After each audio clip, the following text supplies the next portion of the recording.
Hello and welcome to the CGW podcast. This is Jeff Green, the editor-in-chief of Computer Gaming World, and with me are an esteemed group of fine young gentlemen who will now introduce themselves. Also, they're all naked this week. I'm sorry, was that an overshare?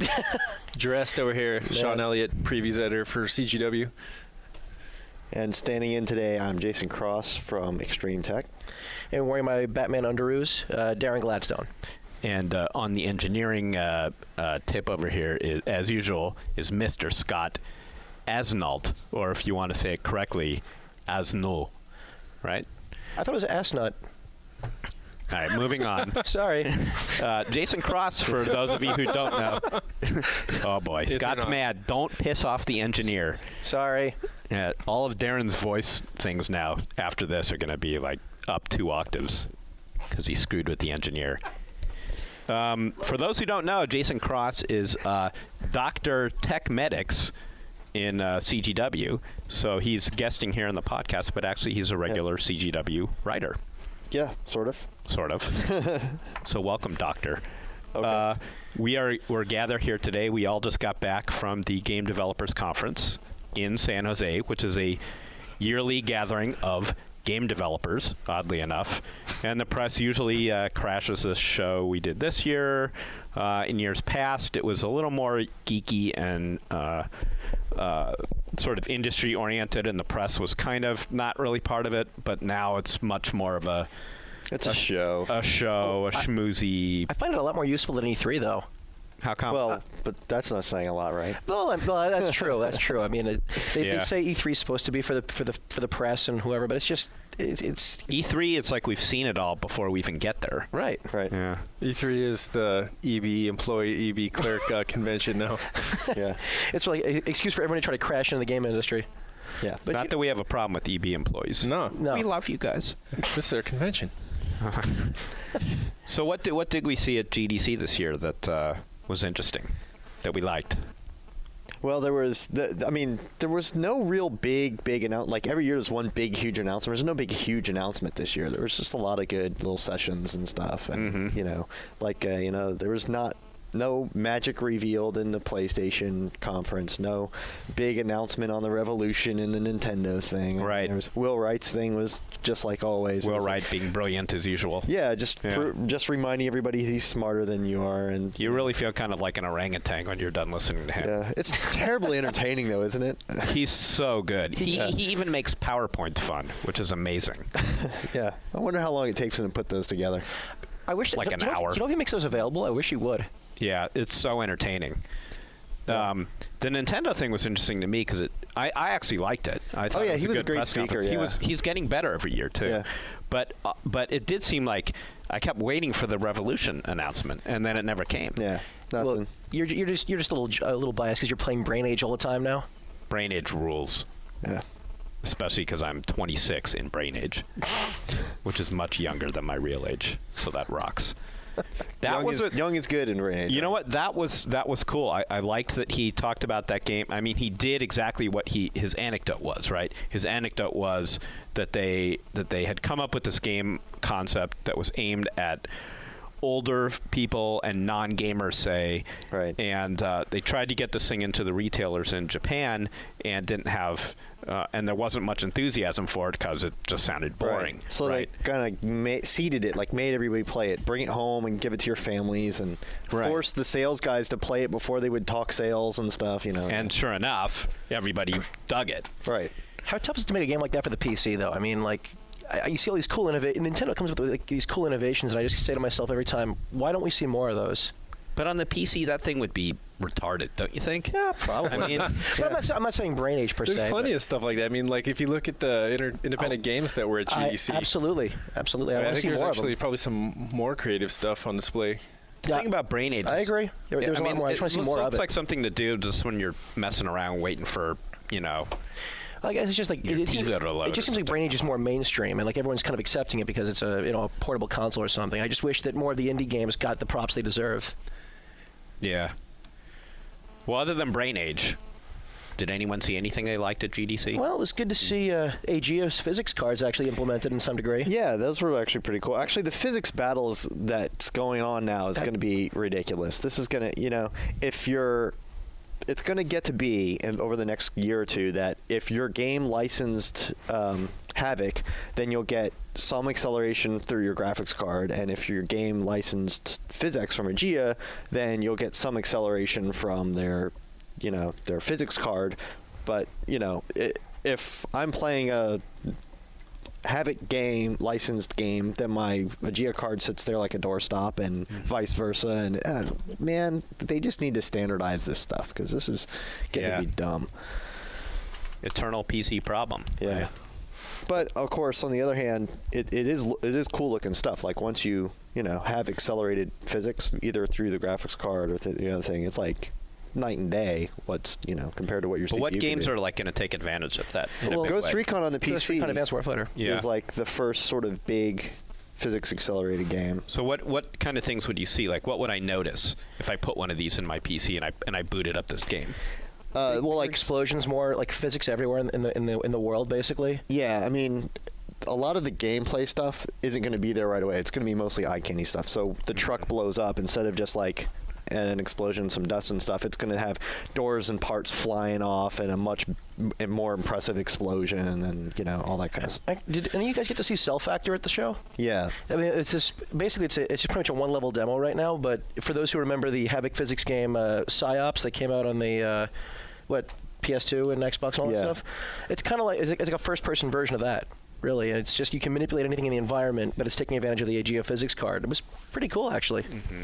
Yeah, they have like cloth ripping and like hundreds of barrels and crates and objects and stuff like that you can throw around and throw people into them and get physics kills by taking a beam and throwing it and smashing into a guy and Hasn't Half-Life 2 already done this? Well, it's like, all right, if Half-Life 2 is dialed up to 2, then this is physics dialed up to 10. It's like, imagine just 10 times as many objects, 10 times as much physics fidelity and stuff. Right, because the thing is, because Half-Life 2 and all that stuff, they use the Havoc, it's a software renderer, so it's like, it's constrained by the CPU. But if you have a separate card doing it kind of the same way that in 96, when people started releasing the graphics cards, you see, like, the thing is, there needs to be that, Quake GL or Tomb Raider to really show off what the technology can do. Yeah. And then the technology, then the gameplay just has to support the technology, right? Yeah. Totally. I don't know. It's cool to think that, like, this truck will explode and the door will come flying at you, but right now it sounds like it is just eye candy, right? Yeah, first it's going to be eye candy because, like, if you're a developer, you can't make you rely on everybody having these cards and stuff, so. Yeah. It'll get there, though. So are physics cards the new graphics cards? Well, that's what Aegea would hope for, right? Because they're the only ones making it. So we don't need one yet, right? You don't need one on my PC yet. No. But I can imagine, like, there's some uses. Like, let's say you're playing Battlefield 2 or Battlefield 3 or whatever, and like they program in grass, so like if you're crawling in the grass, they can't see your movement, but if you're running through it, people can see like the grass parting around you or something. It's little, small things in the environment kind of tip off what you're doing. Adds more to the feel. Do you know what the solution is in the PS3? Because Epic's Unreal Engine 3 demo, they were showing off some of the basically physics applications that they're using based on the PS3 thing. That's Aegea as well. It's using Aegea software renderer, right? Right. But it's all software. It's they're just using the cell. It's like a multi-threaded thing on the cell. It's the same thing for the Xbox 360. Aegea's got their software on not just their hardware card, but they've got software solution for the PC and a software solution for the PS3. And everyone's kind of used that for the PS3 because what Sony did is they bought a giant, humongous, expensive license for Aegea's physics for everybody. So everybody gets it. All the PS3 developers get it free. So that was purely a software solution in that demo? Yeah. Because they had like this gravitational field going, and they had about 60 objects like going around it, and they'd eventually achieve orbit, and then you'd hit it with more rockets and basically stuff that would just completely crash your computer on Half-Life 2. Yeah, and of course, and it's easy to have physics doing all that stuff when you're not running a game as well. You think, wow, the CPU can do all that? Yeah, because the CPU is not running AI, and it's not loading in and unloading stuff from the rest of the level and all that other, good stuff.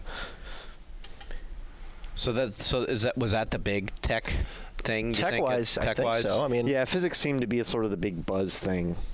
Tech-wise, there was the NVIDIA announcement as well, and then ATI's been talking about incorporating the physics into the Radeon line. Yeah, really, what it is, the Havoc thing, it's.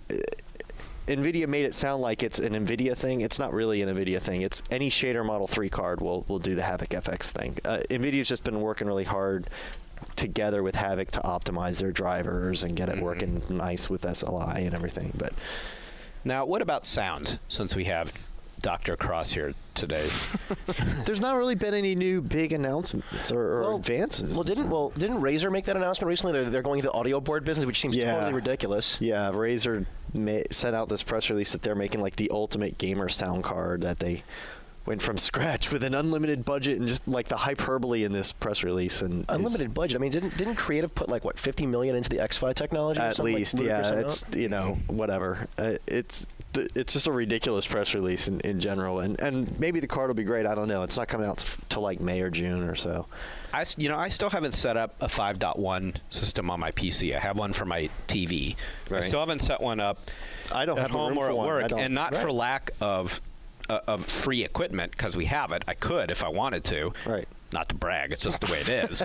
But I'm kind of not motivated to. And should I be? Like, are there enough games that even matter where 5.1 gaming would matter? On the PC, it's like virtually everything has 3D sound, and if you have 5.1, you'll get sounds behind you when there's sounds behind you. And are you guys playing that way? Any of you? I play on headsets.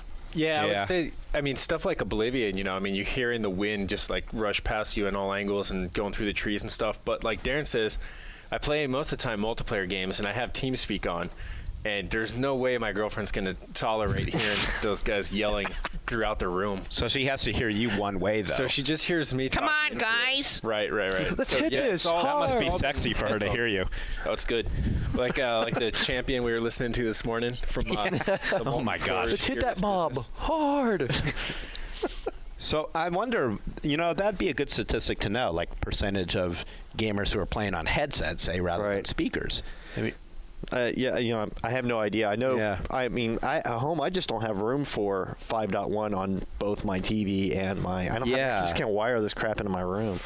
But for headphones, there's some good technology out. Like the X-Fi has a pretty good faux 3D headphone technology, and it you can turn on. I think they call it CMSS 3D or something. But when you turn that on, any game that's in 3D, they kind of fake it with headphone. HRTF. Maybe that's what we need more. I mean, realistically, how many gamers can have some loud 5.1 gaming system going, whether they're living with their parents or their wives or whatever? Yeah. Well, even just the logistics of the wiring. I mean, you move your desk chair around, you trip over one wire, and the whole thing comes tumbling over. The wires, and that's the problem with the headphones. I just have one of those, like a good $250, $300 set of headphones, and basically, what happens with every set of headphones I ever have is one ear piece goes out, and then eventually the mic starts getting shady, and then the other one goes out. And so, like this weekend, I just had to ditch the whole thing. It's like That's why I only buy the cheap ones, because no matter what, they seem to die. So I spend $30 on a. I just can't get into. I see the advantage of TeamSpeak, and maybe I've just heard too many of the audio files like you're passing around this morning.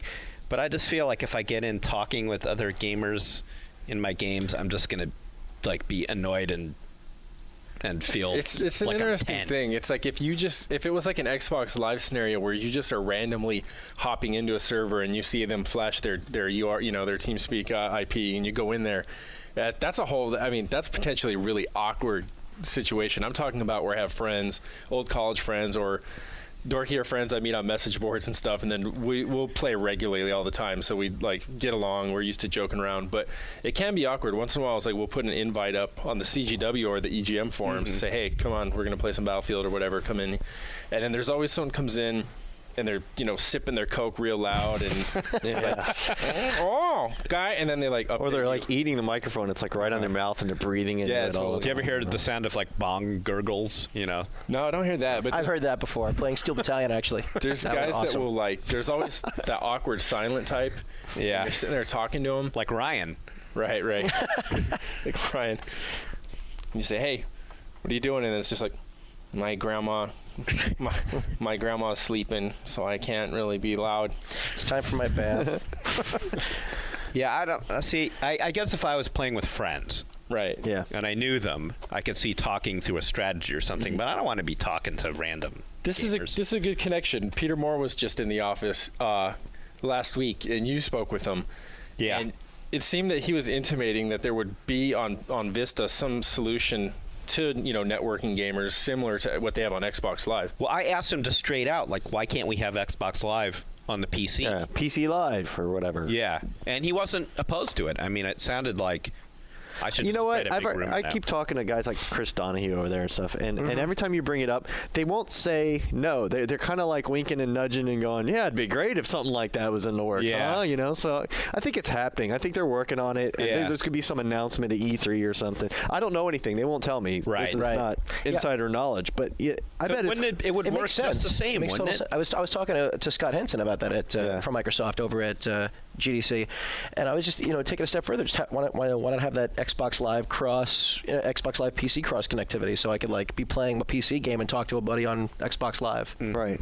I mean, there's some security issues to work out with that kind of thing. Yeah, but at least for the chat stuff. But even if they couldn't do it cross Xbox PC, just amongst PC Even just games. PC, to be able to do the same thing, like see what your buddies are playing. I mean, I know the hard part is you can't force people to use it. I mean, Yeah. Like there's they so many control the choices. Xbox, so they can say if see. you're doing it online, it has to be Xbox Live, and you have to hook into this API so that we can see what you're playing. You can't force EA to do that, so that kind of breaks it. Like if your friend's playing Battlefield 3, and EA has just chosen not to support the PC Live or whatever, and then you can't see that he's playing online or invite him or anything. That's kind of dumb. Well, that's but what if they give it away and they don't charge it, I don't see why any developer would be opposed to it. It's just good for people. It makes them want to play online. Well, I mean, right now, it's Xfire is doing the same thing right now for PC gamers. I mean, right. But again, it's like Jason's saying, though, right? Yeah. You've got to willingly, and there's voluntarily so many choices, load it, and there's so many choices. Yeah. So, but I would not be surprised at all if, like at E3 or something, Microsoft comes out with some announcement that they're doing a live thing on PC, and it's. Yeah, I'm so jealous of the whole achievements thing. It just seems like a lot of that fun. has been like I don't really care about my achievements. I just play the game and my achievement went up, whatever. But I've got friends who are just like hardcore competitive about what their achievement score is. Yeah. What a brilliant move on Microsoft's part. It costs really nothing, smart. and it's, Maybe we could do that with CGW. Achievements for getting through, Darren's column or that kind of thing. Surviving an issue. 200 points It's per funny because issue. OneUp.com actually tried to technically beat him to the punch with the That's whole right. network Oh, that's right, they did points that. and stuff, but I don't know if it caught on as well. But I don't know, the thing with achievements that bugs me so much is that you see people playing, like they're actually renting and getting games just as sources for these points. Yeah. And they're playing modes where it's painful. Like Shu was saying, he's playing such and such game on the extreme difficulty. He's first round through. And this is EIC of Electronic Gaming Monthly I'm talking about. And it's like, why are you doing that? What do you get with these points? Are they going to send you some free games or something? And it's like, no, it's just bragging rights. And even then, But hey, if it's that much fun for you to have that bragging rights, then go ahead and play on extreme difficulty. It is kind of like our one-up points. Like, what are those good for? Right. Like, I've got a lot of points now from just doing more blogging, whatever, and I was like, cool, now I've got whatever 1,000 points, but what? You can win an autograph of Jeff Green. Oh, shit. Great. Sorry, I cussed. So yeah, again, it's all on the PC side. It's all fragmented. You'll see it sporadically, like in a game like Battlefield, where it's tracking all that information, and you can go to a certain site and see it. Every award, every medal and ribbon you've unlocked. There's actually far more achievements in that game than there would be in any 360 game. But it's like you can't compare that to someone's status in Age of Empires or something. Right. Would it be useful? No. But that's not the point. Useful, right? yeah. It's just what people do. I guess if we were talking about usefulness, we'd all have different jobs. Probably. Not that this isn't important. It's just a matter. Is it fun for you or not? And some people really, really get into it. Yeah, fun's overrated. Just ask Ryan. No. Oh, come on. He's I'm not in going the to room. keep dissing him since he's not here. Until he arrives. He didn't talk last week, and now he's not here. He hid when it was time to come down here to do the podcast. Actually, he is here right now in the room. He still refused to say anything. Are we doing on time? Is that 20 minutes we're at? Wow, that's a long time of talking. So let's segue into our regular "What You Playing, Willis" feature. Is anybody playing anything new or different these days on their PC? I'm playing Oblivion, but not on the PC. I got the 360 version because my girlfriend wanted to play it on the TV. So I'm like, it's the same game, right? So in fact, girlfriends like the TV though better. It seems more approachable. Well, I mean, she's actually a big PC fan, and she's a Civ 4 addict and all that stuff. But this list lets one of us use the PC while the other person uses the TV to play that stuff, since it's not multiplayer. Interestingly enough, we still don't have any copies of Oblivion on the PC. Actually, even though we called out last week for Pete to send us some, we still don't have any. This just in over AIM. Oh. Did you get your copies today? Just checked your tracking number, and it shows it was delivered this morning. Really? That comes from Bethesda? Just check the mailroom. Oh, I'm so sorry, Pete. Pete, we love you. We're going to check the mailroom. Thanks for sending our copies of Oblivion. Taking it back. I knew you would. Switch off Oblivion, some of the other fine games that you're playing. I know you got a bomb for us. I actually gave into the dark side on Oblivion. There's an exploit for all you out there who like to exploit. Oh, right. Oh, no. Guy in Talos District of Imperial City named Dorian. You go into his house, you kill him behind closed doors, and basically he's an infinite gold farm. All you do is keep clicking on his gold, and it will keep giving you gold. So I took like 100,000 off him and then left him. Doesn't that kind of spoil the game for you? I know. No, it not does. A lot of that? people are saying that. It's like, but it's not like having God mode. It's not. It's all leveled so that I'm not able to go buy, weapons that are going to be end of the game ones. It's only going to give me access to a few very expensive weapons. So you have to be minimum level to yeah. Okay. So if I'm level 15 or whatever, I'll be able to get a few pieces of armor for that. But that's it though. I mean, and even buying, you can't buy training past a certain point. So really, it just it got me out of the situation where I was looking at two rare pieces of armor and had to like flip a coin on which one I wanted, and I got them both. So you cheated.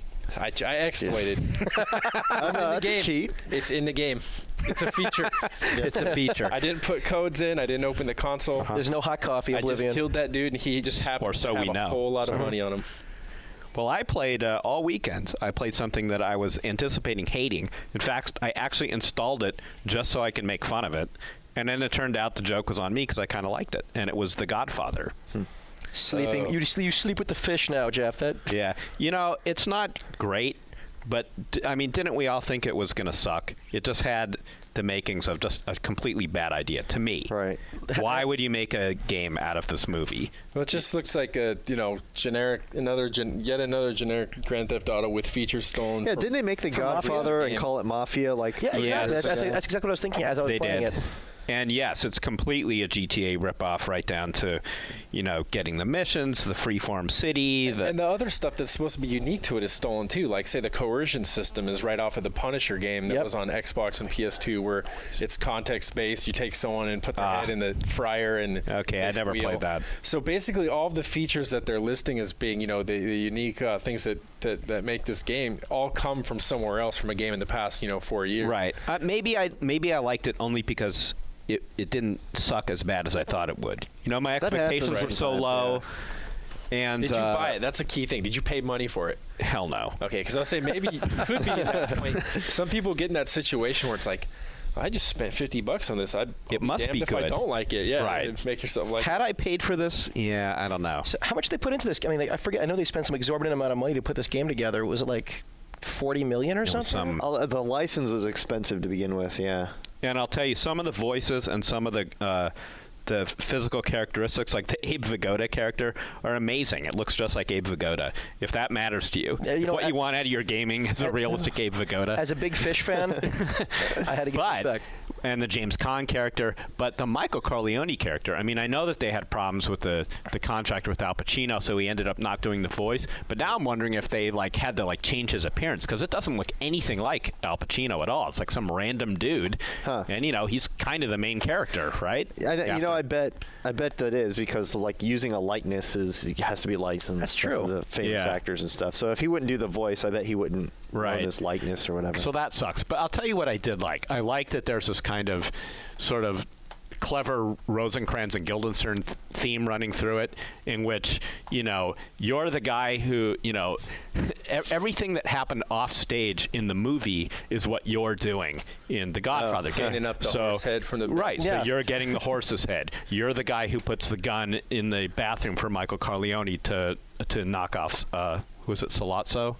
I forget. Yeah. Anyway, so you're... all those things that you wondered how they happened in The Godfather, you're that guy. So that was kind of a clever conceit. But yeah, now that you have me wondering if I disliked it because it was free, Right. maybe it's not so good. Well, they did lower the price for $40, so maybe it's $40 worth of fun, but it's still, I don't know. It didn't bring enough originality to it. I mean, it was fun for what it was, but Without GTA, there's no Godfather. Right. Is the thing. Right. They completely got it from that game. Yeah. Anything else? So Oblivion, we talked about last week. We're still playing it this week. We've been playing that for a month.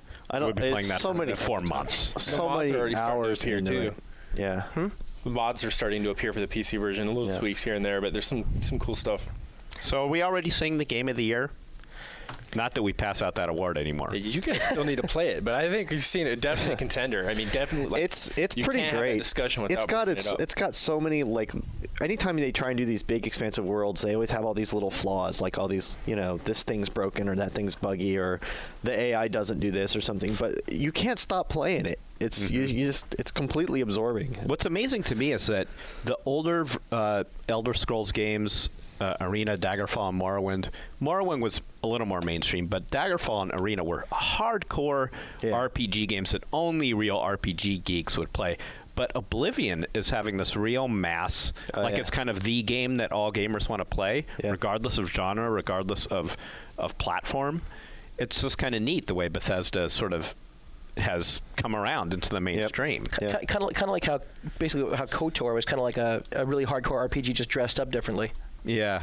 Like, I wonder how it is that Oblivion achieved this, is timing is pretty key, and graphics. the 360 thing is helping a lot. I mean, people that got that system are waiting to see something that justifies what it can do, and this is definitely one of those games. So a lot of it's eye candy, maybe. Yeah. Look, same thing with Ghost Recon. It's top selling game for that, and I mean, it's been a popular series, but traditionally it's not that popular. It's not like, oh, there's a new Ghost Recon, let's get the pre-order out, So I think a lot of it's just fortuitous timing like that. But then also is that a lot of people, I think, like me, I mean, speaking for myself, like, we're interested in all the RPG like things that are going on in these games, but we want the action component too to keep us engaged, and that's definitely there. And the word of mouth is spreading really well on that. And it's one of those games too. Yeah, the actual combat and stuff is a lot more actiony and it's a lot more fun. I mean, it's No die rolling, thank God. Yeah, and it's not just like you click and do it. It's you feel like you're hitting the buttons and swinging the swords and shooting your spells, and it's a little more shooter like in that kind of feel to it. So I think people are digging that. I think also, like, when Grand Theft Auto 3 first came out, and it was sort of a game of anecdotes where everyone wanted to tell you about this happened or this, did you try this? And it's definitely a game like that where, on message boards and stuff, you're seeing someone just coming out and saying, hey, this happened today. This was really interesting. That's a good point, is that, Grand Theft Auto wasn't the first sort of open world simulation-y game by a long stretch, but it really made it popular in between the time of Morrowind and Oblivion. So the fact that it's one of those kind of games that now is kind of a popular idea, maybe that's part of it too. It was the whole beating up hookers thing that gave GTA the I haven't edge. found a hooker to beat up in Oblivion yet. That's the sign of a truly good game. Damn, yeah. That's what I like to tell all There is parents. one, and actually. conscious Yeah, there people. is one. Oh, okay. Yeah, good. I know where she's at, man. I know where she works. Because really, that's what we want as gamers. The ability to beat up hookers. We don't have issues to work out, no. Yeah, why is it that the beating up hooker thing became so attached to GTA? I mean, you could beat up anyone in that game. Right. I mean, beating up cops got some... Because they showed it on TV or whatever. And But it's always said, this game is one making hooker people into getting beat hooker up. killers. Well, it was the fact that, you could have sex with them and then beat them up. Wasn't that it? Wasn't that the issue? Well, not sex by Bill Clinton terms, but... No. You could have bouncing a car with them, is what you could have. Right. Woohoo in The Sims. For those who can't see, Yes, you Scott could is actually woohoo them. You can only have... In San Andreas, you can only have... We're losing the engineer over here. Is The engineer- shaking his head. Genuine lovers. You guys are so lucky I'm not on mic. We're sending this whole podcast to Congressman Yee. He could just present it to Congress as evidence of why all games should be banned. That's right. Games are evil. And why we're all going to hell. Okay, so assuming last thing, what else are we playing? Nothing? This past week, I've been so busy with GDC, I didn't get a chance to play a whole lot. But do not that I think any of you would, but do not see Stay Alive. Horrible, horrible, horrible movie. I never even heard of it. Only see it if you're drunk. That's the only way I can recommend viewing that film. Especially if you're under 18. What is that movie? It's a video game that kills people. It's The Ring, but a video game. Exactly. Okay. They stole every lame horror convention from every horror movie you've ever seen, and they slammed it into one movie. It's like what we're saying, Nightmare on Elm Street meets video game too. It's like if you die in the game, you die in real life. Right. So what they should rent instead is Existence. Oh yeah, that was pretty David crazy. Cronenberg movie. That was a good movie. If we had the budget, what I'd like to do is make like a parody of the Stay Alive, though, because I mean the whole point is that if you die in the game, you die in real life. Right, you're saying this. Of course, in games we die for all these ridiculous and arbitrary reasons. So it's like, what if the dude's playing GTA and he stepped in a puddle and died or something, or like you're waiting for a plane on the runway in Battlefield and it spawned on you and blew you up, like. Some good stuff in there. That's quality material. That'd be a pretty hardcore game, huh? Somebody's got to work on that. You die in the game. You die in real life. Imagine all the bug testers in that game. Does it work the other way too? Like if you get rich in the game, you get rich in real life. And if you get superpowers in the game, you get wait for the sequel, man. All right, so that's Darren's must to avoid. Yeah. Okay. What about that other one about the game tester? Oh, Mama's Boy? Yeah. I hear that. Oh, Grandma's Boy. Whatever. I hear that's god awful. That was equally horrible. You saw that? No. They sent me the videotape. Okay. And I couldn't actually bring myself to choke down the vomit before watching that thing, so I handed it off to G Ford, who actually apparently watched it on this past weekend. No big shock how much it sucked. What we need is a movie where the gamer is George Clooney, Yeah. Not where it's like, who was in Mama's Boy? Who was that? Or what was it called? One of the C-list actors that it was attached to Adam Sandler's films. Why? Why are we always portrayed as geeks? We're not. Yeah. We're handsome. We're dashing even, I'd say. Dare say. That's right. We're athletic. I don't know. Darren admitted to having seen both of those movies. No. I saw one. I only saw Stay Alive in the context knowing it was going to be stupid. Yeah. And you still want your time back, right? No. Actually, I enjoyed it. It was a very communal experience. Oh. Okay, I think we're done here. Yeah, pretty much. We're done here. We were done here 20 minutes ago. If we haven't driven you away, we will be back next week. And we thank you for listening. Ta-ta. Over and out.